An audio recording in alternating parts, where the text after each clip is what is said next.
Olá, pessoal, tudo bem? Eu me chamo Vitor Rabelo de Sá e hoje vamos dar continuidade à segunda metade do módulo 6. Agora falaremos sobre os benefícios da atividade física e como podemos incorporá-la no cotidiano.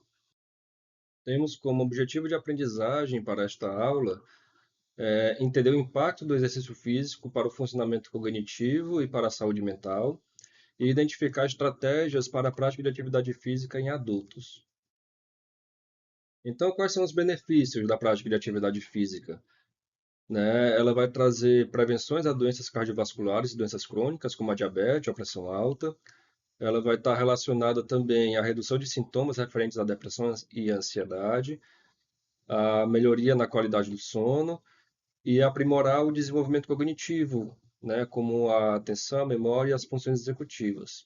Que essas funções executivas estão relacionadas ao planejamento motor.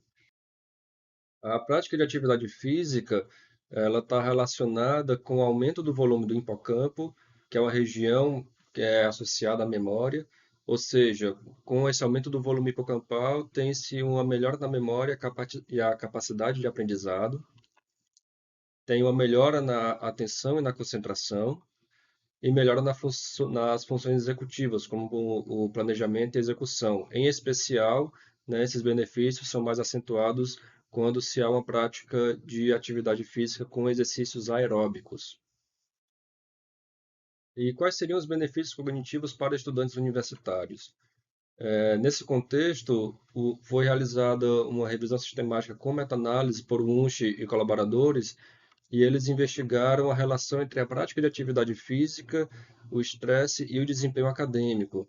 E como resultado, foi identificado que a prática de atividade física ela atua como moderadora do humor, aumentando o desempenho acadêmico, ou seja, ela vai fazer uma modulação dos níveis de estresse, ansiedade, depressão e etc.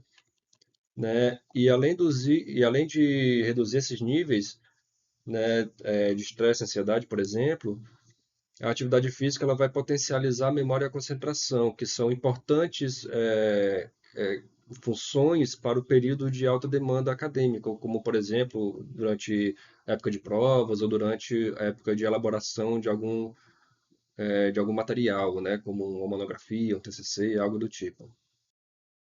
Outros achados, né, dessa revisão sistemática foram que a prática regular de atividade física ela está relacionada também com a estimulação da neurogênese, e especialmente no hipocampo, que o hipocampo vai estar relacionado com a memória, formação de novas memórias. Vai estar relacionado também com a liberação de neurotransmissores, como a dopamina e a serotonina, que são importantes para a regulação do humor, importantes também para a cognição. Vai estar relacionado com a redução da fadiga mental, e esses processos eles vão facilitar a retenção de informações e potencializar o aprendizado dos estudantes universitários.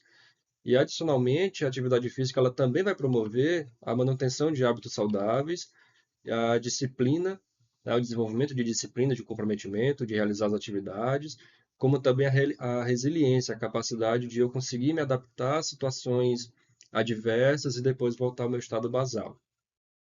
Já os benefícios para a saúde mental, né, da atividade física, em especial no contexto de estudantes universitários, que há um alto índice de diagnósticos de transtornos mentais, né, identificados. Então, em média, 35% da população de estudantes universitários tem algum tipo de diagnóstico, e a taxa de depressão dos estudantes ela acaba sendo mais alta do que a população geral, em torno de 25% mais alta. E essa transição, né, para a vida acadêmica, ela é identificada como um período crítico, porque vai ter pressão acadêmica, vai ter dificuldade financeira, né, vai ter todo um cotidiano, né, e uma sobrecarga de estudos, de atividades para serem feitas, e isso acaba impactando, de certa forma, na saúde mental. Dessa forma, a atividade física ela pode ser utilizada como uma intervenção potencialmente eficaz para a melhoria dessa saúde mental, né? Ou seja, ela vai reduzir o estresse e ela vai promover o bem-estar psicológico. Então, como nós podemos relacionar esse conhecimento que foi exposto até agora sobre a neurobiologia e as neurociências envolvidas na atividade física para o nosso cotidiano? Essa compreensão ela passa a ser importante porque quando a gente compreende que A atividade física ela está relacionada com a formação de hábitos duradouros, né, por meio da neuroplasticidade, por exemplo, com a neurogênese, com a potencialização do sistema de recompensa por meio de atividades prazerosas, e as atividades prazerosas elas vão influenciar nessa formação de novos hábitos, e que há também um equilíbrio, né, de respostas hormonais para a melhoria da saúde mental por meio da atividade física. Então, ter uma conscientização sobre esses benefícios da atividade física para além da saúde física, para além da estética, para além da minha composição corporal, pode incentivar que eu me movimente mais no cotidiano e que eu passe a ter um estilo de vida mais saudável e mais ativo. Então, quais seriam as recomendações para me considerar fisicamente ativo? Né? O que que caracteriza isso? E para ser um indivíduo fisicamente ativo, há alguns critérios, né, a serem atingidos, e esses critérios têm como base orientações da Organização Mundial da Saúde, da OMS, que para adultos entre 18 e 64 anos, há uma recomendação de ou praticar entre 150 e 300 minutos de atividade física aeróbica de intensidade moderada, ou praticar entre 75 e 150 minutos de atividade física aeróbica de intensidade vigorosa, de alta intensidade. E essa atividade física de intensidade moderada, ela pode ser caracterizada como um certo nível de esforço físico que aumenta moderadamente a frequência cardíaca e o fluxo respiratório, como uma caminhada, andar de bicicleta, fazer um trote mais leve, de forma que eu consiga, por exemplo, conversar com outra pessoa. Eu tenho um nível de esforço físico mais elevado, mas eu ainda consigo conversar, consigo cantar, consigo fazer algo nesse sentido.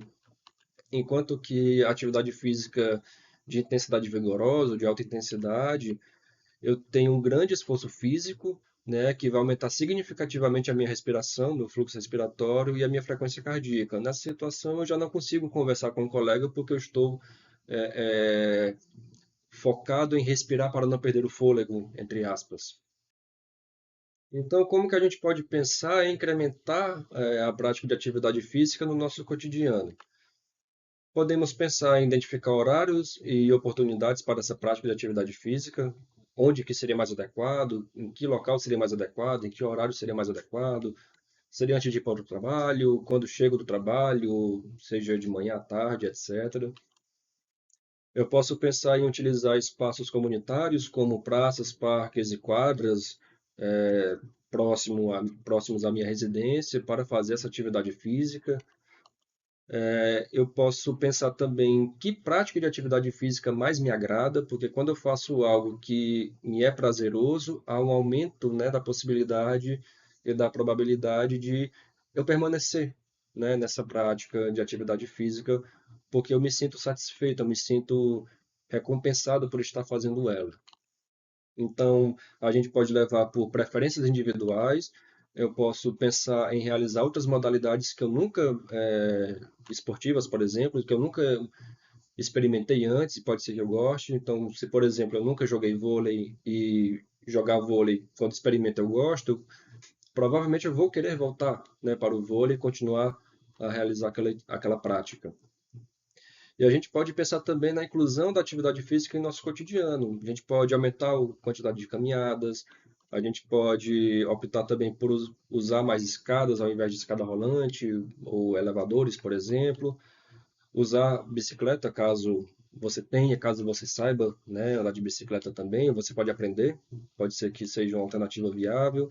E fazer o uso da bicicleta, por exemplo, para ir à padaria comprar um pão, para ir à farmácia, para resolver alguma coisa próximo da sua casa e optar, em vez de utilizar o carro ou algum outro meio de transporte, como ônibus, utilizar a bicicleta, né? Isso pode ser uma dica interessante a se fazer, pode ser um passeio matinal, um passeio aos finais de semana. Então, a ideia é aumentar a quantidade de atividade física que nós realizamos. E também é importante ressaltar que a atividade física com outras pessoas tende a ser mais recompensador também, né? Então, se eu puder caminhar com meu irmão, caminhar com meu sobrinho, brincar com alguém, brincar com pets, tudo isso é considerado atividade física, né? Porque a definição em si da atividade física é um movimento musculoesquelético que demanda um gasto energético. E aqui são recomendações. Não necessariamente isso vai funcionar para todo mundo, então é sempre muito individualizado dentro do contexto de cada um. Pode ser que no local que você mora não tenha praças, parques ou quadras, então o que é que eu posso fazer nesse ambiente? Tem algum local da minha cidade que não seja próximo onde eu moro que possua esses equipamentos? Onde que eu posso fazer? Com quem que eu posso fazer? Em que horário eu posso fazer? Então, cada pessoa tem a sua realidade e aqui são orientações para se pensar. Ok, no meu contexto, na minha vida, no meu cotidiano, onde que eu poderia aplicar, né, essas recomendações, certo? Dessa forma, a gente viu nessa aula que a prática de atividade física melhora a saúde cardiovascular, ela previne doenças, reduz a depressão, o estresse e a ansiedade, ela melhora a qualidade do sono e também promove resiliência emocional. E que para estudantes universitários, né, esses benefícios, essas melhoras também foram encontradas. Nós também vimos que a OMS ela tem uma recomendação para a prática de atividade física semanal, que seria entre 150 e 300 minutos de atividade física aeróbica moderada, ou entre 75 e 150 minutos de atividade física vigorosa. Isso para ser considerado uma pessoa fisicamente ativa. E estratégias podem ser utilizadas para incrementar a atividade física no cotidiano, como identificar horários, adotar planejamentos, utilizar de espaços disponíveis na comunidade e escolher uma prática que seja agradável e seja a escolha pessoal de cada um. E então chegamos ao fim do módulo 6 e também do curso de Neurociências no Ensino Superior. Reforço que é, leiam o material disponibilizado e vejam os materiais complementares, né? Esses materiais eles vão ser mais específicos e mais detalhados do que aqui nas aulas, então recomendo fortemente que leiam e vejam, né, o que está disponível para vocês. Espero que tenham gostado do curso e até uma próxima.